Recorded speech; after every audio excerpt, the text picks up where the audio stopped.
कांग्रेस दल नाथाकिले की होलहेतेन देशत अगर कांग्रेस न होती तो इमरजेंसी का कलंक न होता।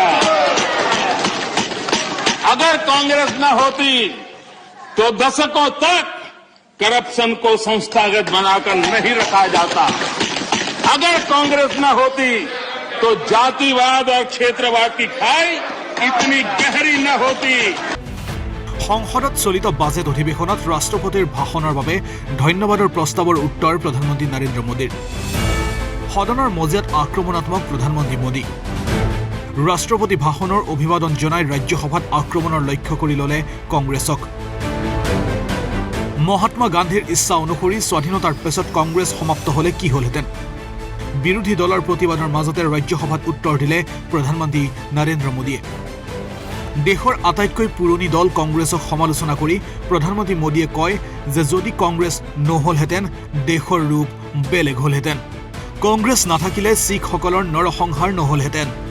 কংগ্ৰেছ নাথাকিলে ভাৰত পৰিয়ালকেন্দ্ৰিক ৰাজনীতিৰ পৰা মুক্ত হলহেতেন।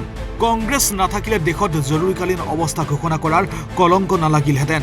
কংগ্ৰেছ নাথাকিলে কন্যাসকল সুৰক্ষিত হলহেতেন।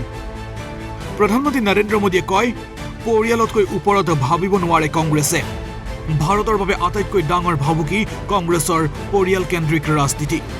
প্ৰধানমন্ত্ৰীয়ে কয় যে কংগ্ৰেছে নেশ্যন শব্দটোৰ ওপৰত আপত্তি দৰ্শাই আহিছে। নেশ্যন শব্দটো অসাংবিধানিক বুলি আখ্যা দি আহিছে কংগ্ৰেছে। যদি নেশ্যন শব্দটো অসাংবিধানিক তেন্তে কংগ্ৰেছে সলনি কৰক নিজৰ নাম। कांग्रेस को नेशन पर भी आपत्ति है, नेशन पर आपत्ति है। यदि नेशन इसकी कल्पना गैर संवैधानिक है तो आपकी पार्टी का नाम इंडियन नेशनल कांग्रेस क्यों रखा गया?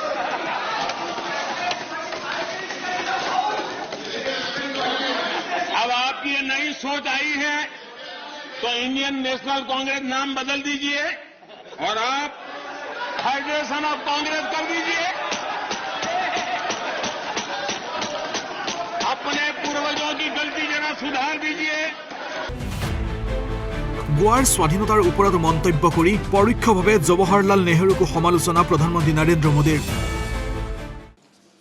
गोवा के लिए भी वैसी ही रणनीति बनाई होती तो गोवा को हिंदुस्तान आजाद होने के 15 साल तक गुलामी में नहीं रहना पड़ा होता।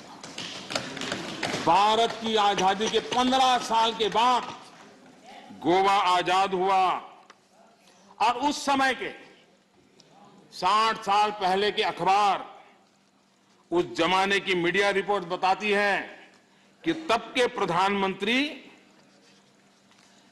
अंतर्राष्ट्रीय छवि का क्या होगा ये उनकी सबसे बड़ी चिंता का विषय था।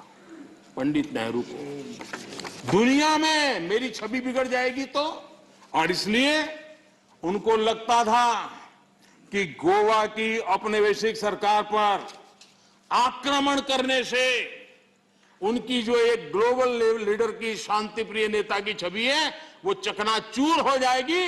गोवा को जो होता है होने दो, गोवा को जो झेलना पड़े झेलने दो, मेरी छवि को कोई नुकसान ना हो। और इसलिए जब वहां सत्याग्रहों पर गोलियां चल रही थी, विदेशी सल्तनत गोलियां चला रही थी, हिंदुस्तान का हिस्सा, हिंदुस्तान के मेरे भाई बहन, उन पर गोलियां चल रही थी। উল্লেখ্য এদিন পূৰ্বে লোকসভাত কংগ্ৰেছক তীক্ষ্ণ সমালোচনা কৰিছিল প্ৰধানমন্ত্ৰী নৰেন্দ্ৰ মোদীয়ে। কংগ্ৰেছে 100 বছৰলৈ শাসনলৈ নহাৰ শপত খাই থৈছে বুলি সমালোচনা কৰিছিল প্ৰধানমন্ত্ৰীগৰাকীয়ে। নেশ্যনেল ডেস্ক, ঈশান নিউজ।